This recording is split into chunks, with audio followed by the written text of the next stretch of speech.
Bonjour à tous, frères et sœurs. Comme tous les dimanches, nous sommes réunis en ce jour pour fêter notre foi et notre espérance. Le Seigneur est avec nous. Il nous éclaire et nous conduit dans ce monde qu'il a confié à l'humain. Nous constatons tous les jours combien la haine engendre la haine et comment la jalousie secrète la violence. Arrêter ce processus est un choix hasardeux. Jésus s'y est attaché et aujourd'hui, avec nous, il essaie sans cesse de briser cet enchaînement. Nous chantons sa louange. Au 41, 26, Grand Dieu, nous te bénissons, c'est la page 596.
Nous louons le Seigneur et nous poursuivons notre louange avec le psaume 103. Quelques versets du psaume 103. Je vous invite à louer le Seigneur avec le psaume 103, les versets 1 à 4, le 8, le 10 et 12 à 13. Mon âme bénis le Seigneur, et que tout ce qui est en moi bénisse ton saint nom. Mon âme bénis le Seigneur, n'oublie aucun de ses bienfaits, car il pardonne entièrement tes fautes. Il te guérit de toute maladie. Du séjour des morts, il rachète la vie. Il te couronne de tendresse et d'amour. Le Seigneur est tendresse et pitié, lent à la colère et plein d'amour. Il ne nous traite pas selon nos transgressions. Il ne nous châtie pas comme le mériteraient nos actes d'injustice. Et autant que l'Orient est loin de l'Occident, autant éloigne-t-il de nous nos transgressions. Et comme un père aimant et plein de compassion pour ses propres enfants, le Seigneur a pitié de ceux qui te révèrent. Je vous invite à chanter du cantique à la page 602, le 41, 29, les strophes 1 et 3. Dieu Tout-Puissant.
Ce grand Dieu d'amour qui nous aime énormément et nous montre comment nous devons le servir pour être en harmonie avec lui et entre nous. C'est avec la lecture de la lettre aux Corinthiens, la première, le chapitre 15, les versets 45 jusqu'au verset 49. Martine va nous conduire dans cette lecture. C'est bien ce que nous lisons dans l'Écriture. Le premier homme, Adam, fut créé âme vivante. Le second Adam, le Christ, est un esprit créateur de vie. Ce n'est pas le spirituel qui vient le premier, mais le matériel. Le spirituel vient ensuite. Le premier Adam a été fait de la poussière du sol. Le deuxième Adam est venu du ciel. Ceux qui appartiennent à la terre sont semblables à celui qui a été fait de la terre. Ceux qui appartiennent au ciel sont semblables à celui qui est venu du ciel. Et comme nous avons reproduit les traits de l'homme terrestre, nous reproduirons aussi l'image du Christ céleste. Amen. Je vous invite à la prière d'humiliation. Avons-nous vraiment abandonné la loi du talion et opté pour la loi d'amour pour reproduire l'image du Christ céleste? Quand je rends coup pour coup, selon la loi de la jungle, autrement dit, la loi du plus fort, prends pitié, Seigneur. Quand je pardonne à moitié et que je garde au fond du cœur de vieilles rancunes, prends pitié, Seigneur. Quand je vais jusqu'à me venger, prétextant la défense de mes droits, prends pitié, Seigneur. Seigneur, qui tiens en ta main la profondeur de l'homme, mets en nous aujourd'hui le divin désir du royaume.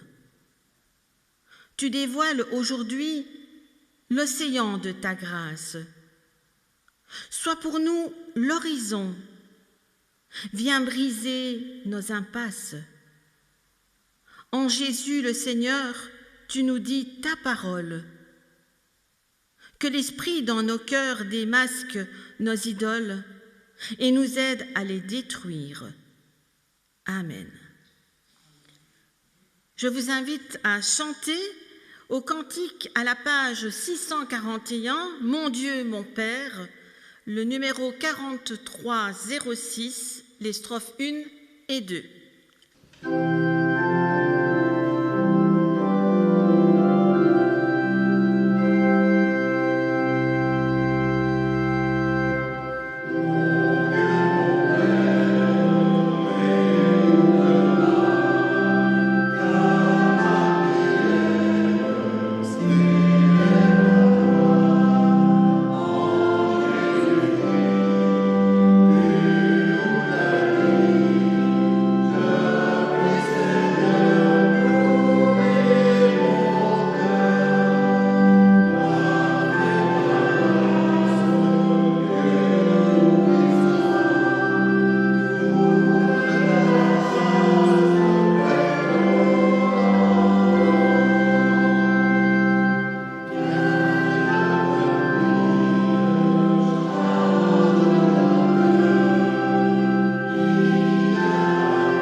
Écoutons cette déclaration du pardon et accueillons-le.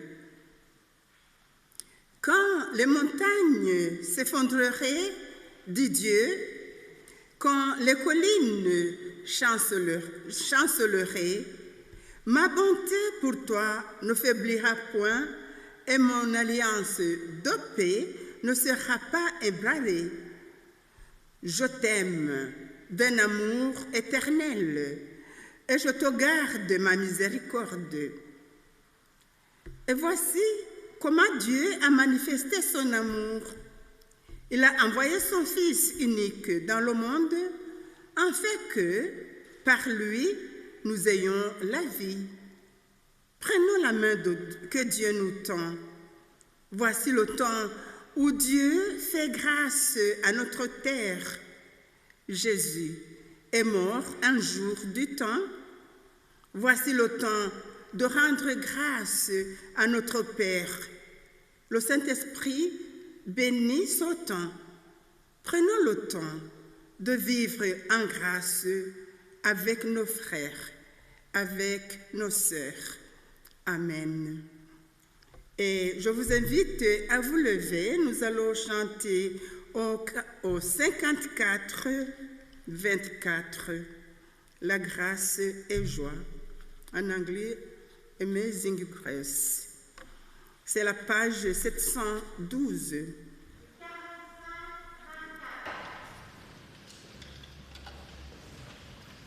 Amen.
toujours debout, nous allons déclarer notre foi. Et nous la confessons, dirigée par Martine.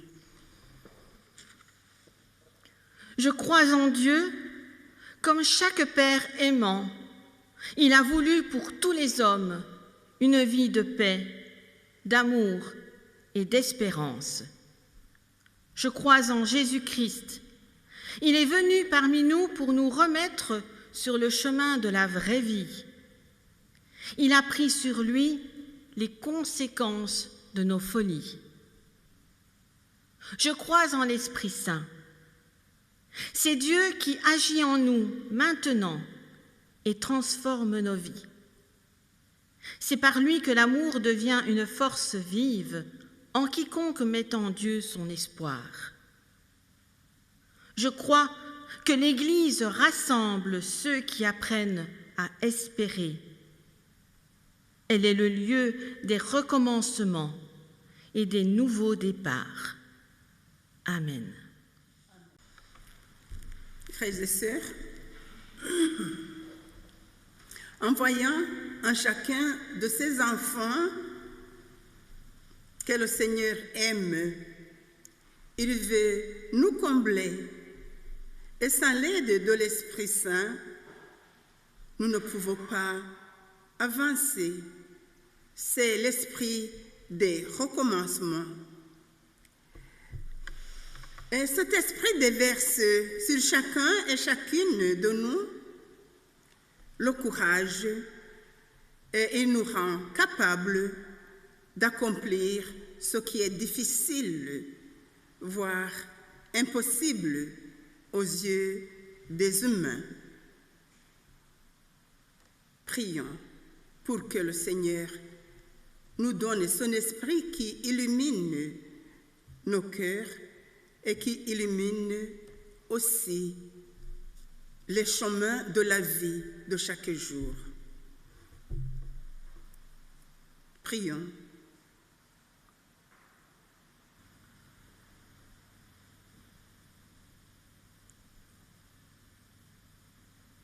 Père,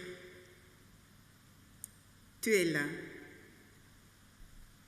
Tu nous accueilles aujourd'hui comme toujours.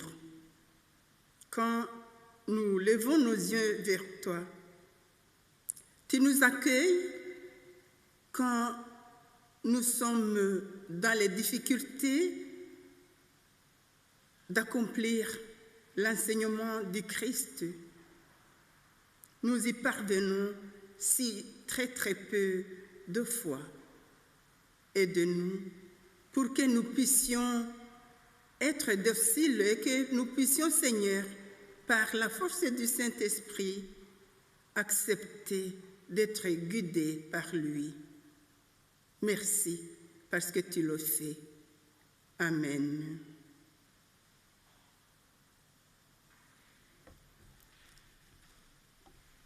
Mes chers frères et sœurs, l'Église continue à avoir besoin de vous pour continuer à fonctionner. Merci d'envoyer vos dons et offrandes par des virements bancaires et par d'autres moyens, comme celui d'apporter l'offrande ici et de la déposer dans les troncs qui sont réservés à cette fin. Prions pour l'utilisation de cette offrande et de ces dons.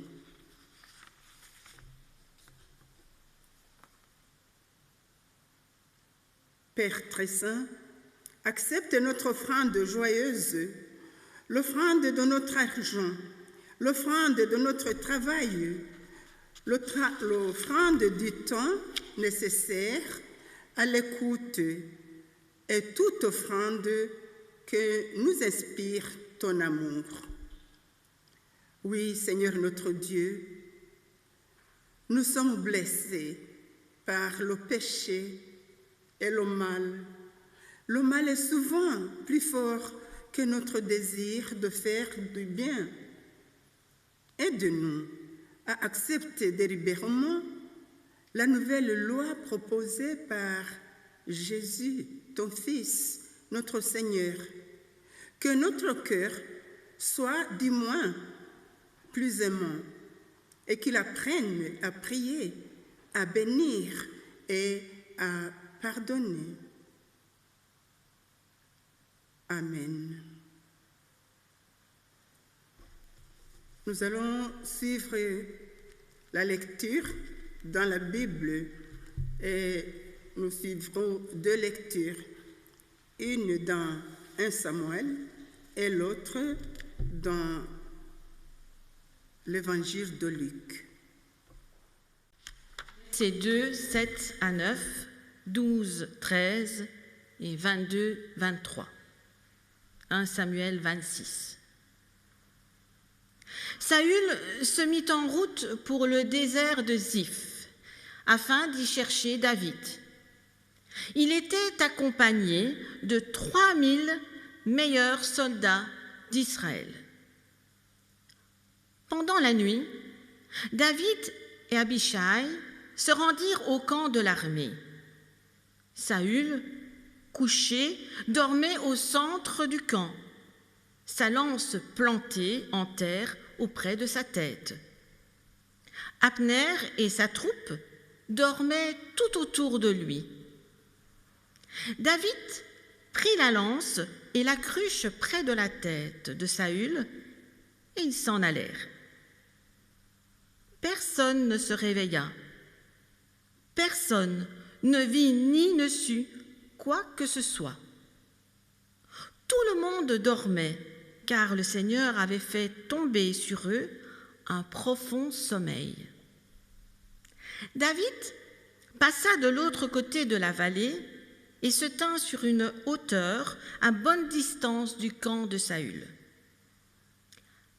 David dit à Saül, « Majesté, voici ta lance. L'un de tes serviteurs peut venir la récupérer. Que le Seigneur agisse envers chacun de nous selon sa justice et sa fidélité. Aujourd'hui, le Seigneur t'avait livré en mon pouvoir, mais je n'ai pas voulu attenter à ta vie, car tu es le roi choisi par le Seigneur. » La deuxième lecture aura lieu dans Luc, chapitre 6, les versets 27 à 38.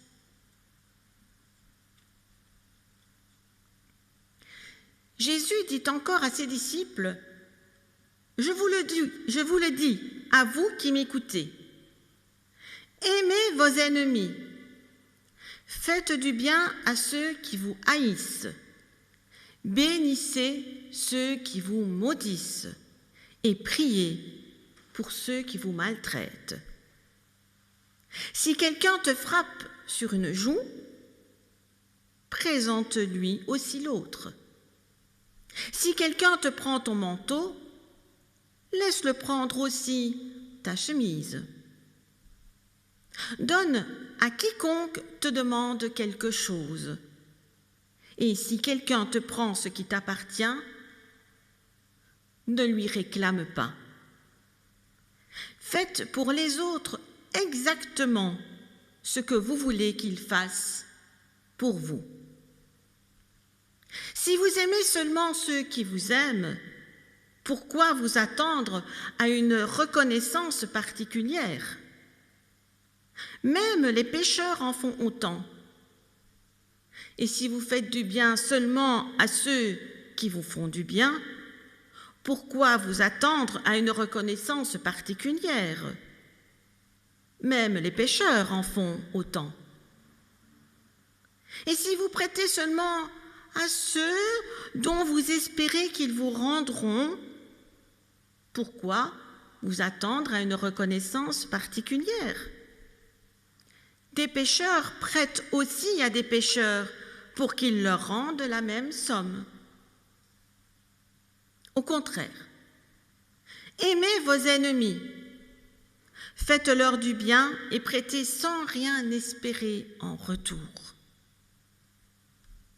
Vous obtiendrez une grande récompense, et vous serez les fils du Dieu Très-Haut, car il est bon pour les ingrats et les méchants. Soyez pleins de bonté, comme votre Père est plein de bonté. Ne jugez pas les autres, et Dieu ne vous jugera pas. Ne condamnez pas les autres, et Dieu ne vous condamnera pas. Pardonnez aux autres, et Dieu vous pardonnera. Donnez aux autres, et Dieu vous donnera. On versera dans la grande poche de votre vêtement une bonne mesure, bien serrée et secouée, débordante. Dieu mesurera ses dons envers vous avec la mesure que vous employez pour les autres. Amen. Frères et sœurs, la lecture que nous venons de suivre dans le livre de Samuel prépare d'une manière correcte et merveilleuse le passage de Luc chapitre 6, surtout les versets 27 et 28. Lorsque David et Abisai pénètrent dans le camp de Saoul et vont jusqu'à sa tente sans pour autant toucher à sa vie, c'est un nouveau monde de relations qu'il invite à vivre. Normalement, dans l'armée, les mœurs militaires veulent qu'on ne laisse jamais passer l'occasion d'éliminer l'ennemi. Mais David le fait ici. Luc nous présente Jésus, le fils de David, qui développe le paradoxe de ces relations nouvelles à travers d'une succession de sentences. Alors que le mot ennemi appellerait le verbe haïr, alors qu'au mot haïr devrait répondre le œil pour œil et dent pour dent, alors que le mot voleur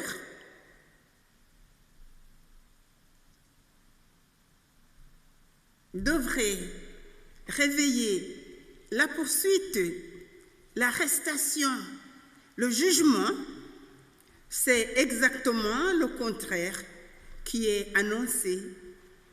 Il faut aimer ses ennemis, faire du bien et prêter sans rien espérer en retour. En fait, ce sont les catégories mêmes d'ennemis, de malfaiteurs, de voleurs qui sont dénoncées. Le disciple de Jésus doit prendre l'initiative de contredire ces catégories en faisant comme si elles n'existaient pas et en créant ainsi un nouveau type de relation entre les hommes. La haine répondant à la haine engendre la haine. C'est une chaîne de mort. Le chrétien doit briser ce processus. Jésus inaugure vraiment un univers nouveau, puisque voici que même les pécheurs font du bien à ceux qui leur en font. C'est ce qu'il dit. Mais chacun de nous sait que ce n'est pas vrai dans notre monde. On pourrait être choqué par la série de sentences de Jésus reprises par Luc. Mettre cela en pratique ne risque-t-il pas d'encourager la démission individuelle et en même temps de favoriser l'anarchie sociale? Jésus commence en disant: « Je vous le dis, à vous qui m'écoutez, aimez vos ennemis, faites du bien à ceux qui vous haïssent. » Ici, c'est compliqué, hein? Soit nous avons envie d'être chrétiens et nous l'écoutons, soit nous n'avons pas envie d'être chrétiens, alors nous abandonnons ce chemin. Comme ceux qui l'ont laissé tomber un jour quand Jésus a dit qu'il est la chair qui rassasie et qu'il faut en manger pour vivre. Ils trouvaient ce message, ce propos inconcevable. Tout ce que nous venons d'entendre sur l'amour de l'ennemi, sur l'appel à aimer gratuitement sans rien espérer en retour, eh bien, justement, c'est cela que l'on entend communément par être chrétien. Aimer celui ou celle qui me déteste. Aimer celui ou celle qui me hait.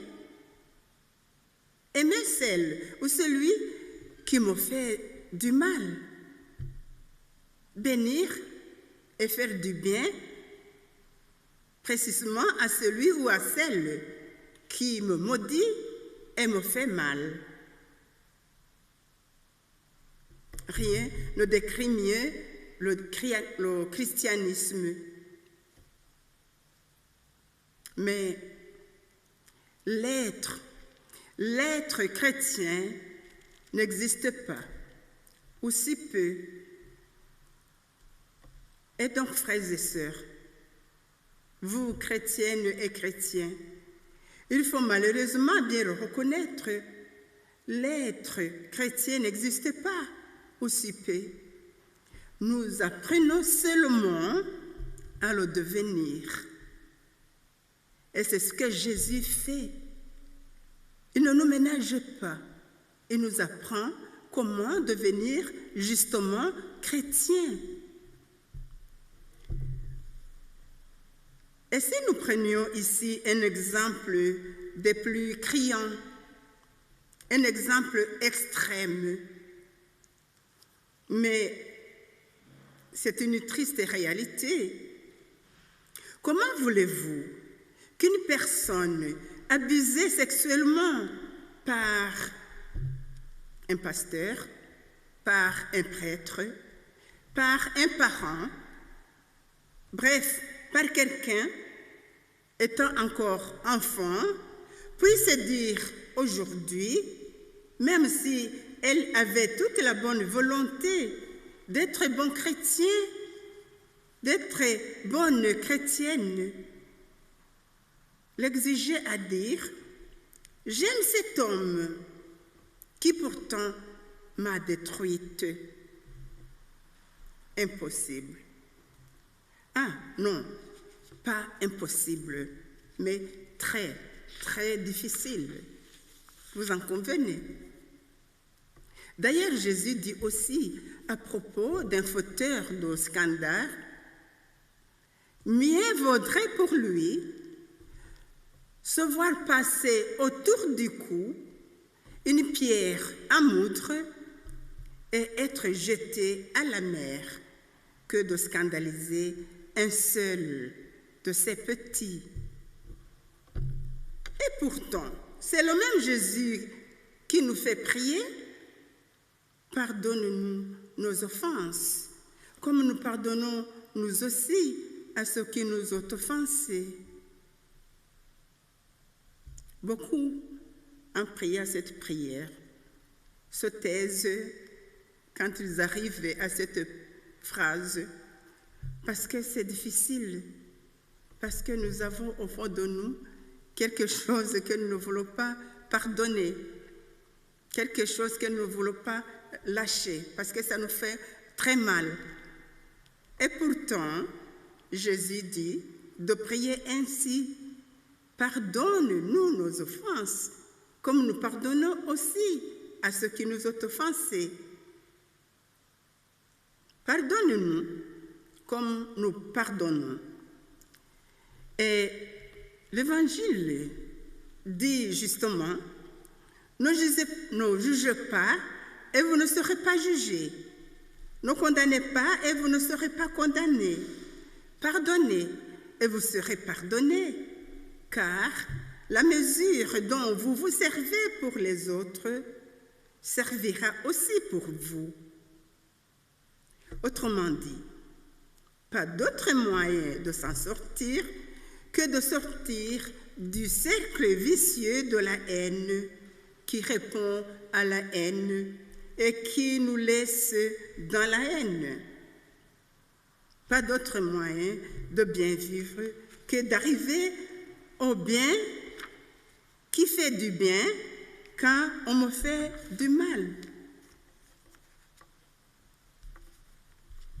Mes frères et sœurs, mettons-nous peut-être à la place, non de celui ou celle qui est victime du mal et devrait pardonner, mais à la place de celui ou celle qui a commis la pire des crimes. Il a peut-être violé sa nièce ou tué son père. De celui qui est donc devenu l'ennemi à abattre. De celui qui est dans l'attente du pardon. Un pardon impossible.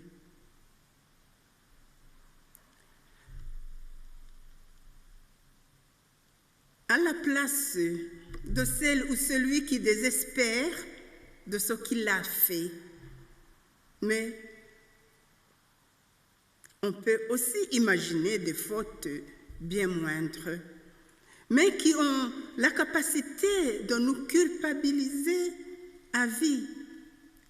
Que reste-t-il à ce coupable, à cette coupable? Il reste la blessure infligée et la blessure qu'il s'inflige. Ou bien, on se justifie comme on peut et on se fait une carapace contre les autres et contre soi-même. Ou bien, on s'ouvre et on appelle au secours. Il reste là la rencontre avec le crucifié.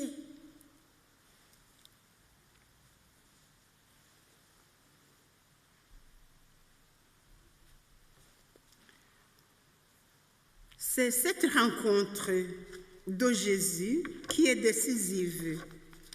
Et pourquoi décisive?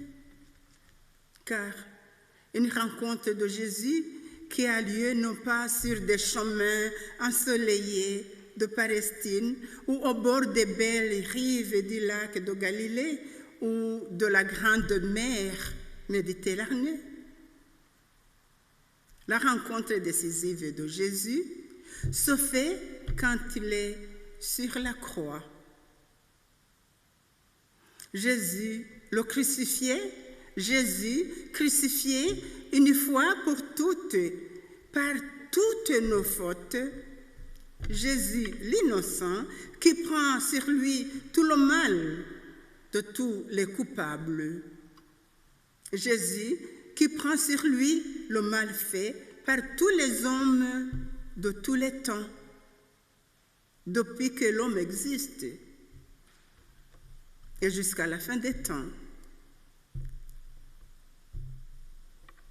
Ce Jésus qui souffre le martyre et agonise à cause de moi et à cause de toi, Jésus qui dans sa parfaite innocence, prend de plein fouet de tous nos rejets, voire à un moment des rejets du Père, et qui s'écrie « Mon Dieu, pourquoi m'as-tu abandonné ?»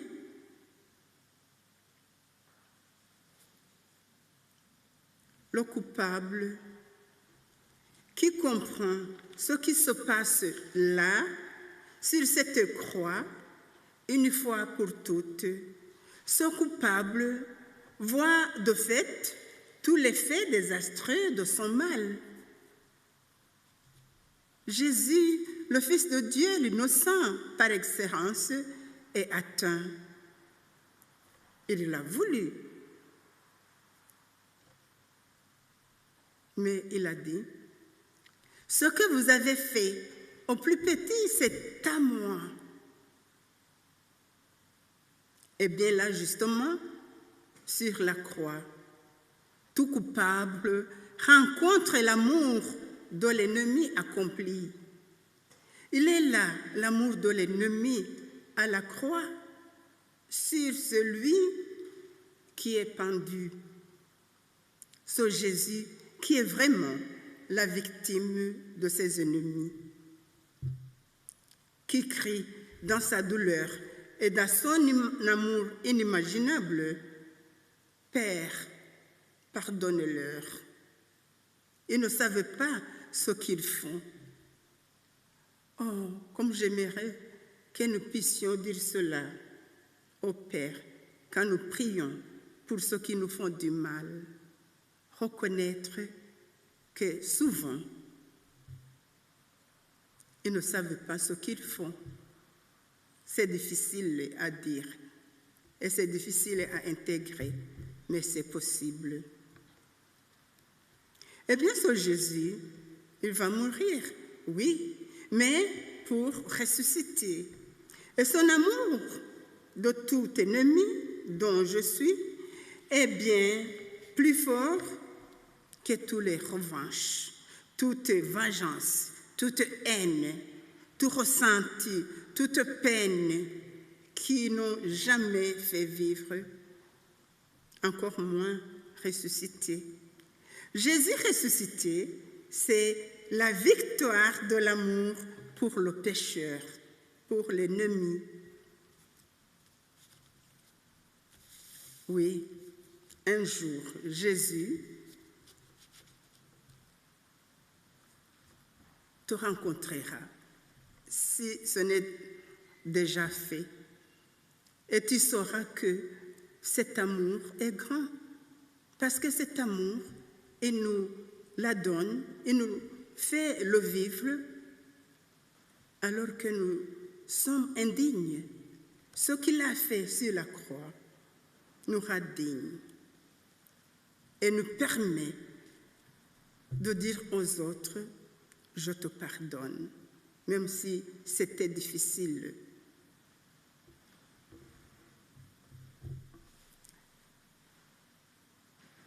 Un Jésus, toujours dans la douleur pour le mal que commettent les ennemis de la vie, mais un Jésus aussi dans la joie pour l'espérance qu'il est offerte par lui à tout pécheur que nous sommes.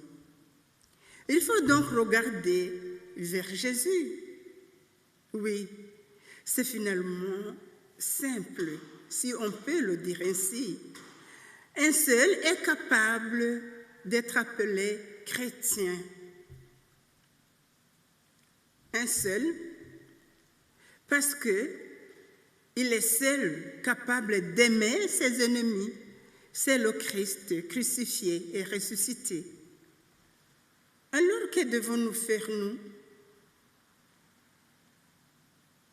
Nous, les si peu chrétiens, ou les mi-chrétiens, si tout va bien, il nous faut regarder toujours vers lui. Que ce soit que je sois blessé par le mal commis par l'autre, ou que je sois l'auteur du mal qui blesse l'autre, regardez vers lui et criez de tout notre cœur, Seigneur, prends pitié de nous, pécheurs. Soit un pécheur ou une pécheresse, parce qu'incapable d'aimer l'ennemi, qu'il est devenu par sa faute, nous pouvons être ébrouis par ce Jésus en croix. Jésus en souffrance, mais aussi en gloire. Un chemin s'ouvre pour chacun et chacune d'entre nous.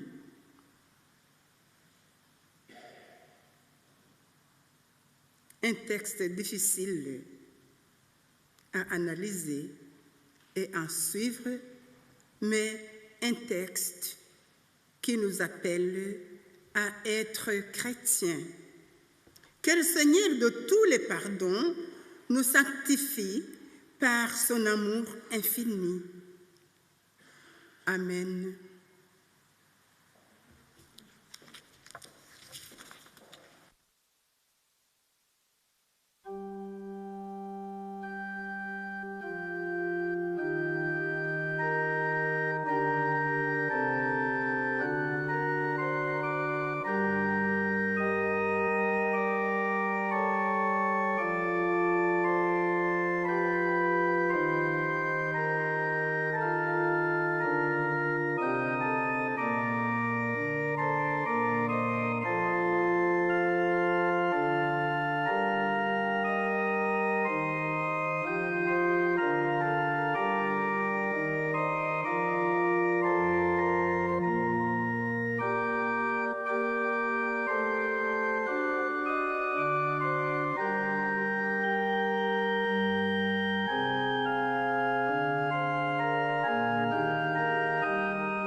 Je vous invite à passer un moment dans la prière. Mets en nous, Seigneur, ta volonté de réaliser la rupture indispensable pour qu'en nous, l'ancien monde, avec sa manière de penser et de vivre, fasse place au monde nouveau. Alors, nous verrons avec tes yeux, les yeux de l'amour et de l'espérance. Nous deviendrons des instruments de ta paix. Fortifie-nous, fortifie en nous l'esprit de pardon et de tolérance pour que la haine n'appelle plus la haine et que tous les peuples recherchent sincèrement la paix.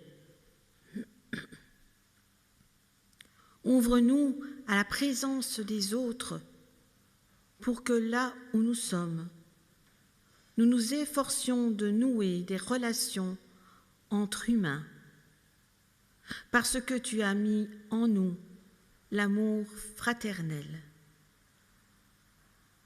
Rends-nous ardents à rechercher la paix, non pas en fuyant les affrontements difficiles, mais en prenant plutôt des initiatives de paix et de partage.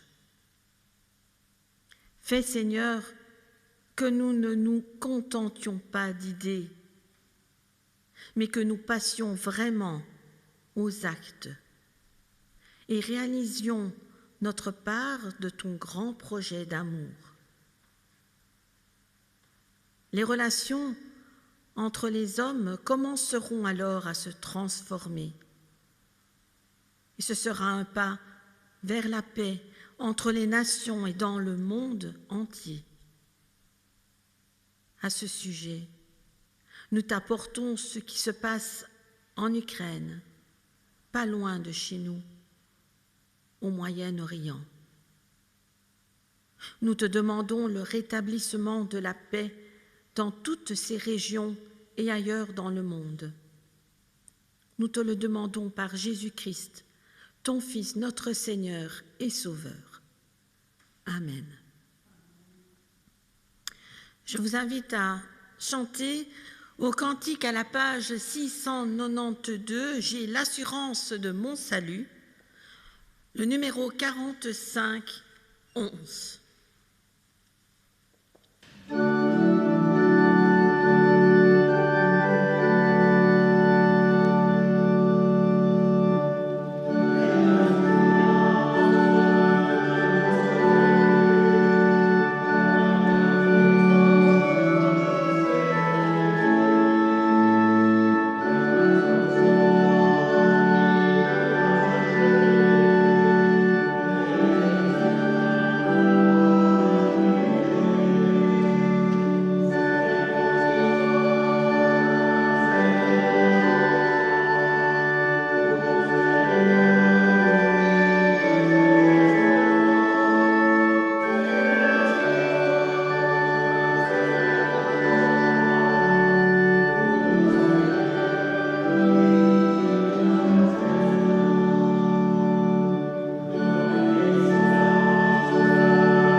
Frères et sœurs, nous disons merci pour Jésus-Christ.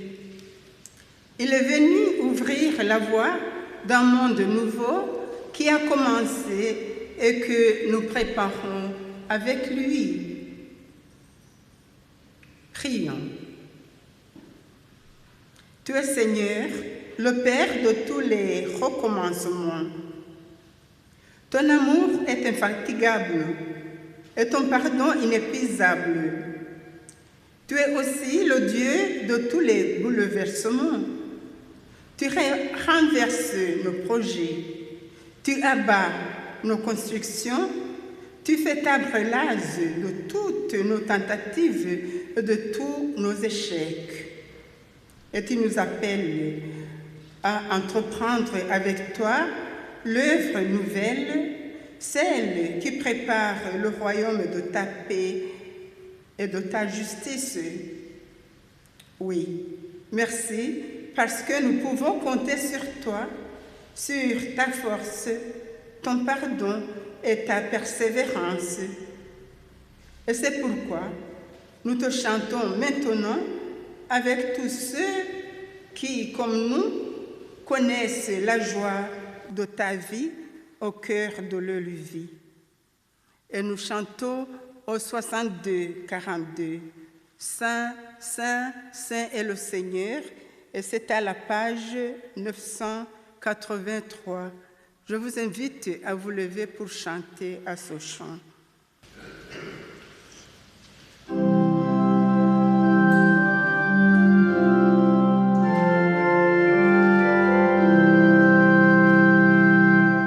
Saint, Saint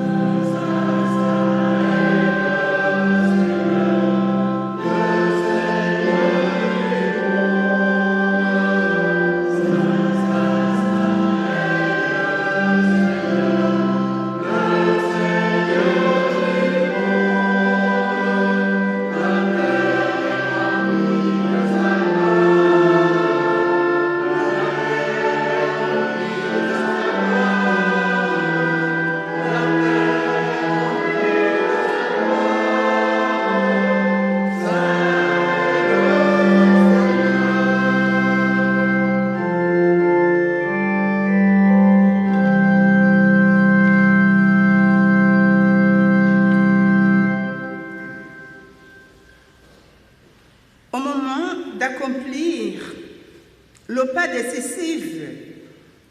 décisif qui devait lui faire affronter notre mort et permettre notre résurrection, le Seigneur Jésus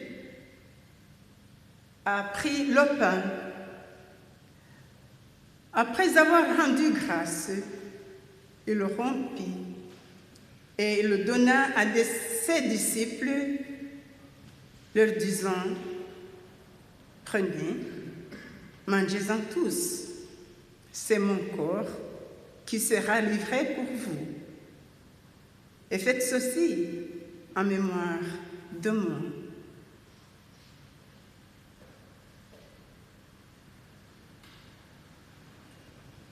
De même, après le repas, il prit la coupe, il rendit grâce à Dieu. Puis, il la donna à ses disciples en leur disant, « Buvez-en tous. C'est la coupe de mon sang, le sang de l'alliance nouvelle et éternelle qui sera versé pour vous et pour la multitude en rémission des péchés.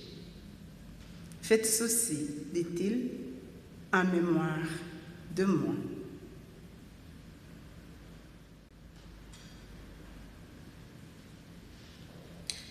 Maintenant, Seigneur, par le sacrifice de Jésus qui nous réconcilie avec toi, étends au monde entier le salut et la paix. Affermis la foi, l'amour et l'espérance de tous les croyants, tout au long de leur chemin sur la terre. Renforce entre nous les liens fraternels et garde-nous de l'esprit de jugement et du mépris.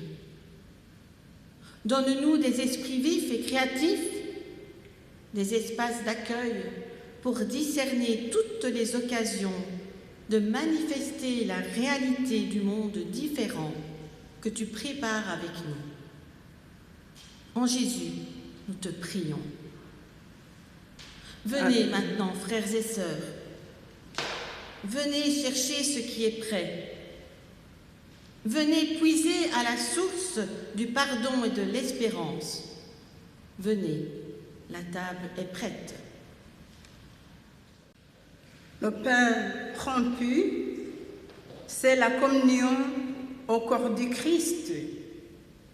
Mangez-en tous.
La coupe de bénédiction pour laquelle nous rendons grâce nous permet de vivre la vie pleine du Christ. Vivons-en tous.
je vous invite à vous lever. Oui, je vais retirer mon masque. Je ne sais plus ce que je dois faire, moi. Le mettre, l'enlever, je ne sais plus.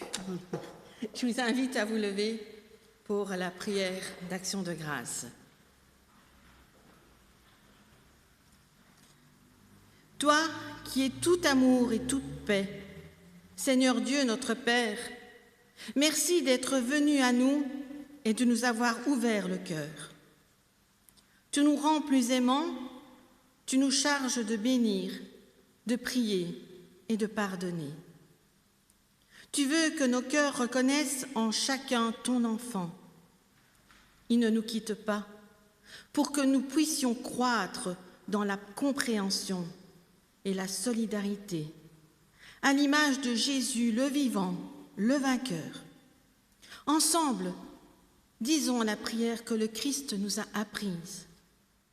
Notre Père, qui es aux cieux, que ton nom soit sanctifié, que ton règne vienne, que ta volonté soit faite sur la terre comme au ciel.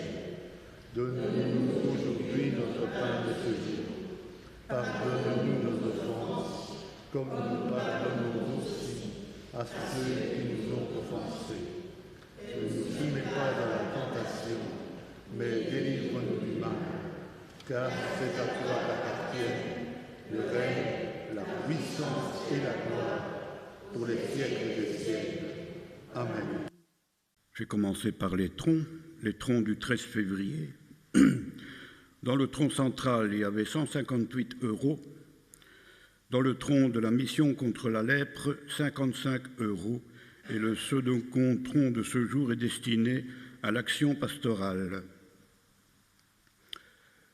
Quelques dates pour vos agendas. Le consistoire, lui, se réunira le 4 mars et le 11 mars à 19h30. 11 mars en séance extraordinaire. Le conseil d'administration organisera le 12 mars une journée de travail, mais je crois que le président va vous en parler. La diacomaison, prochaine diacomaison, le 3 mars à 14h30, elle se fera à Saint-Guilain chez Annette Baillon.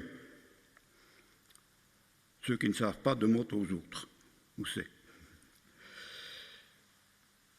La réunion de prière œcuménique, le 4 mars, cette année, bien sûr, c'est le 4 mars à 19h, la réunion œcuménique à l'occasion de la journée mondiale de prière des femmes qui se tiendra à l'Armée du Salut de Carnion, dans la rue de Monsville. La liturgie, cette année, a été préparée par les femmes d'Angleterre, du Pays de Galles et d'Irlande. Et le grand thème, « Je veux vous donner un avenir et de l'espérance ». Le 25 février, le conseil de district, animé par le diacre pour l'évangélisation du district, sera sur la place de Mons, au marché aux poissons, je crois. C'est le marché aux poissons, oui. Au marché aux poissons, sur la place de Mons, pour une action d'évangélisation de rue. Ils vont distribuer des folders, éventuellement, peut-être, je ne sais pas exactement, il y a un peu de tout. Vous avez reçu cette semaine une lettre émanant du consistoire, du district, pardon, via notre représentante, et qui vous explique en long et en large ce qui va se passer ce jour-là, ce 25 février, de 9h à 13h sur le marché aux poissons de Mons. Donc, lisez bien cette feuille, elle est assez conséquente, quand même qu'il y a deux ou trois pages, je ne sais pas. J'ai lu, mais je n'ai pas compté le nombre de pages. Il y a beaucoup de choses, et beaucoup de choses qui peuvent être intéressantes pour notre avenir. Le 20 mars, la diaconie organise aussi une première soupe bienfaisante de cette année, et avec un petit thème, soupe bienfaisante qui se fait, bien sûr, pour ceux qui n'ont pas l'habitude, après le culte. On ne retourne pas chez soi, on mange ici. Et le thème, cette année, voyage gustatif au pays d'Henri IV, un ex-protestant bien connu. Le 15 mai 2022 à 10h30, ici, dans ce temple, aura lieu une séance académique à l'occasion du 150e anniversaire de notre communauté. Je fais toujours un appel aux volontaires qui voudraient rejoindre le groupe pour l'organisation et la réception de cette petite manifestation. Le 23 mars, je reviens en arrière, le 23 mars, au temple de pâturage, à 16h, et non à 10h30, à 16h, aura lieu un culte d'action des grâces à l'occasion du 200e anniversaire de la communauté de pâturage.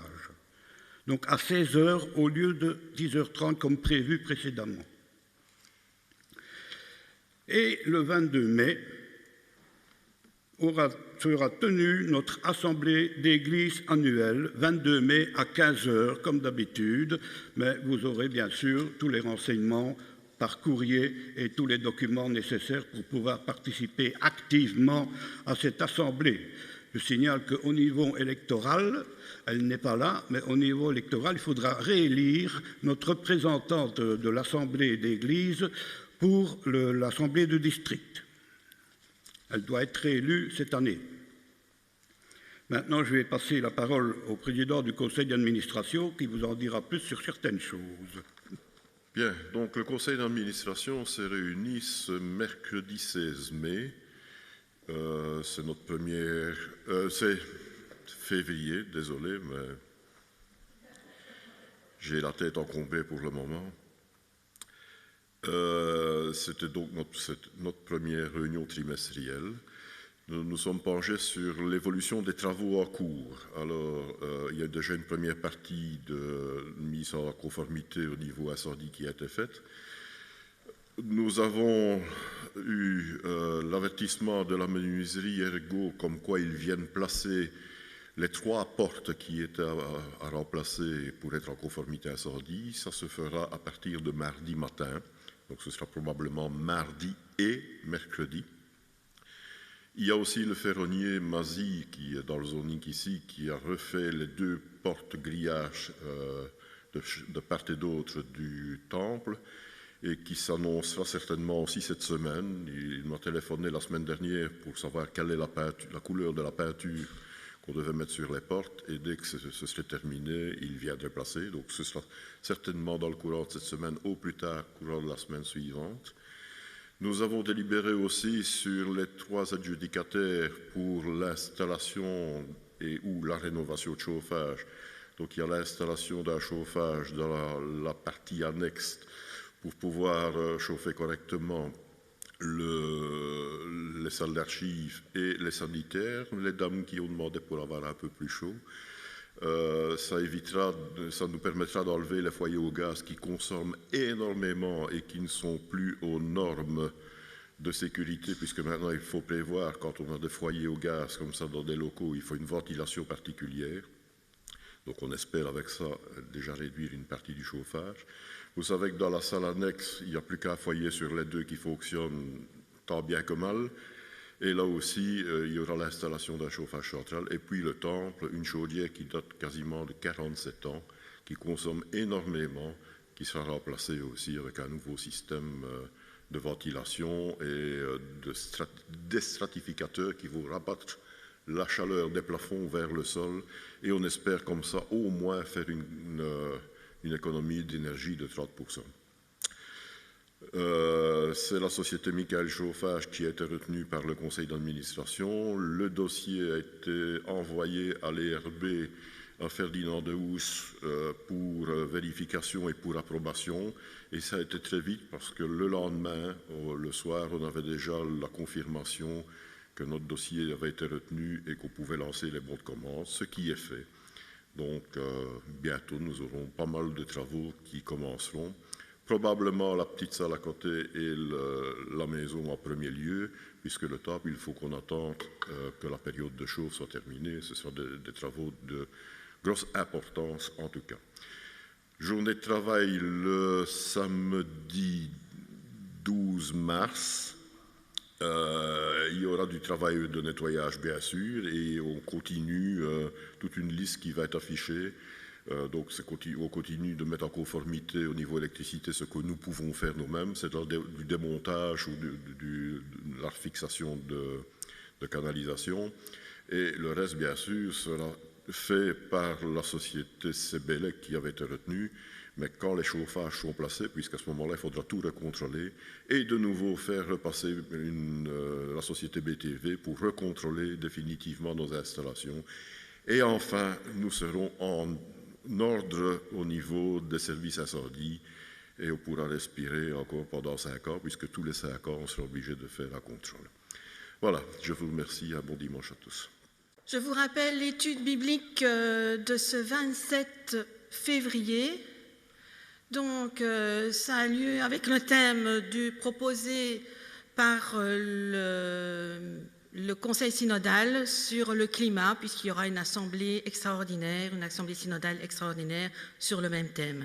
Donc, le repas, cette fois-ci, est tiré des sacs. D'accord ? Donc, culte, repas tiré des sacs ensemble, pour qui le veut, et puis étude biblique à 14h30.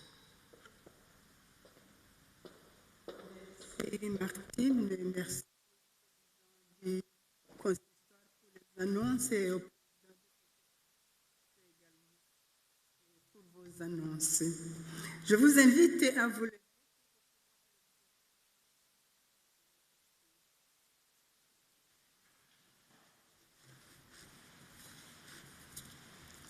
Frères et sœurs, la parole vous a été donnée pour vous remettre en marche avec le Seigneur. Sa vérité est bonne, elle vous permet de voir clair dans vos vies. Le Seigneur a fait cela pour nous tous. Maintenant donc, allons dans la joie, nous serons conduits dans sa paix. Que le Seigneur vous bénisse et vous protège. Que le Seigneur écoute vos prières et guérisse vos maladies. Que le Seigneur inscrive vos noms dans la paume de sa main et qu'il vous conduise dans sa vie éternelle. Amen. Et nous clôturons notre culte avec le chant du cantique 1303. C'est à la page 204. Quoi qu'il arrive, le Seigneur ne peut jamais nous abandonner, jamais nous laisser tomber, même quand les montagnes s'éloigneraient.